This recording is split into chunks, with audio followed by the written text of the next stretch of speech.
Assalamualaikum warahmatullahi wabarakatuh. Apa kabar Bapak Ibu semuanya? Di sini kita akan sampaikan pengumuman BKN terbaru pada hari ke-7 ya, pendaftaran P3K. Sudah nampak Bapak Ibu, mereka yang sudah ceroboh melakukan resum sebelum meneliti. Ini banyak sekali yang dinyatakan TMS. Mari kita simak informasinya. Nah, Bapak Ibu, di sini kita dapati data statistik terbaru per tanggal 7 Oktober 2024. Para pelamar yang dinyatakan TMS dan memenuhi syarat ya. Yang untuk guru nih ada daftar 167.000, submit 7.000. Ini maksudnya sudah buat akun ya. Kemudian yang memenuhi syarat 867. Kita lihat untuk yang tidak memenuhi syarat ada 110 untuk guru. Admin yang teknis sama nakes gimana nih? Ada. Sebentar ya, kita akan tunjukkan. Nah, ini Bapak Ibu menunjukkan bahwa rekan-rekan yang 110 ini sayang sekali ini sudah dinyatakan kalah sebelum berperang.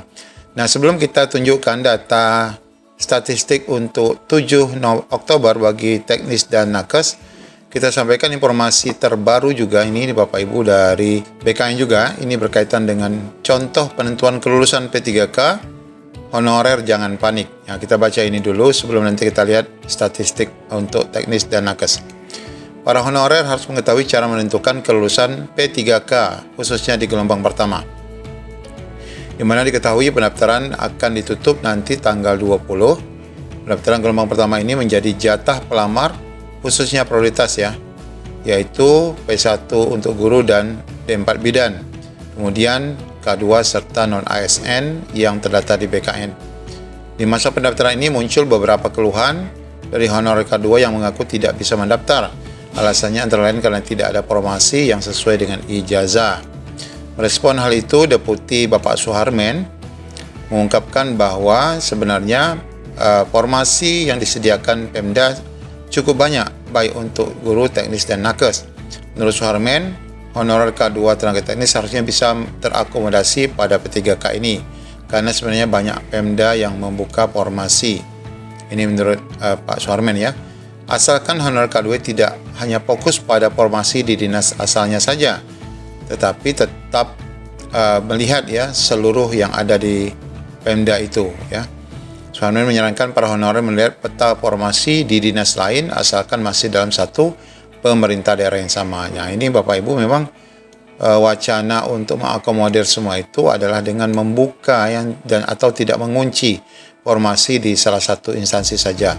Dan itu sudah dibenarkan, apalagi Bapak Ibu, sebagaimana chat kami kepada pihak BKN, maksud kami pihak Pemda, berkenaan dengan ini ya, kebolehan ya mendaftar pada instansi, maksud kami pada OPD lain, dengan tetap menggunakan surat keterangan aktif dan pengalaman itu dari instansi ataupun maksud kami OPD di mana kita bekerja.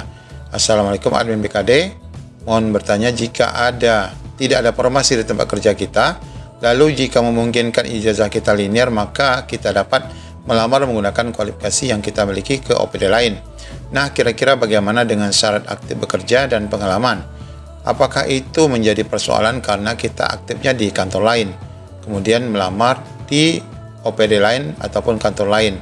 Lalu siapakah yang mengeluarkan surat pengalaman? Apakah boleh dari tempat kita bekerja sekarang lalu digunakan ke OPD lain?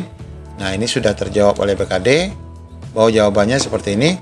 Untuk pengalaman dan aktif kerja tetap dari OPD masing-masing ataupun tempat kita bekerja. Nah, jadi Bapak Ibu tidak jadi persoalan kalau kita mendaftar ke tempat lain dengan menggunakan dua syarat itu tadi. Jadi sebenarnya sangat memungkinkan asalkan linear, bahkan bisa downgrade ataupun upgrade. Nah, ini yang dilarang itu adalah mendaftar pada dinas atau SKPD Pemda lain ya. Jangan terpaku pada tempat kerja. Tidak ada larangan mendaftar bukan di dinas awal. Larangannya hanya pindah instansi. Nah, berkenaan dengan penentuan kelulusan tadi, lebih lanjut Suharmen mengatakan misalnya honorer K2 bekerja di dinas pekerjaan umum yang tidak ada formasinya, maka dia bisa ikut mendaftar pada P3K di dinas yang membuka formasi asalkan masih dalam satu Pemda ya ini ya. Meski mendaftar lintas dinas, honorer K2 tersebut akan tetap diprioritaskan dalam penentuan kelulusan. Apalagi kalau formasinya banyak dan jumlah honorernya yang ada di induk sedikit. Honorer K2 melamar di dinas yang bukan tempatnya bekerja tetap mendapatkan afirmasi berupa prioritas dalam penentuan kelulusan. Nah, ini kabar baiknya. Hal tersebut kata Suharman sesuai dengan keputusan Kepmenpan RB 347 dalam hal prioritas kelulusan K2. Artinya dalam penentuan kelulusan sebelum perpindahan ke non-ASN database BKN, honorer K2 ini sudah diutamakan lebih dahulu. Misalnya ada lowongan formasi sebanyak 30, jumlah honorer K2 yang mendaftar pada formasi tersebut 20, maka ke-20-nya akan terangkat. Nah, ini ya, keuntungan bagi honorer K2. Adapun sisa formasi 10 itu akan diambil oleh rekan-rekan yang database BKN. Bagaimana jika jumlah pendaftar lebih sedikit dibandingkan yang tersedia? Pelaksana Deputi Aparatur Bapak Aba beberapa waktu lalu sudah juga mengimbau agar seluruh honorer mendaftar P3K 2024. Artinya tetap nanti mereka yang akan mendaftar semuanya diangkat menjadi P3K dan mendapat NIP meskipun paruh waktu. Abang menyebutkan jumlah formasi P3K 2024 sebanyak 1,2. Dari jumlah tersebut sebanyak 800.000 untuk Pemda. Nah, karena kuota P3K 2024 untuk Pemda hanya 800.000, maka honorer yang tidak mendapatkan formasi akan diarahkan ke paruh waktu. Besaran gajinya adalah seperti honorer saat ini.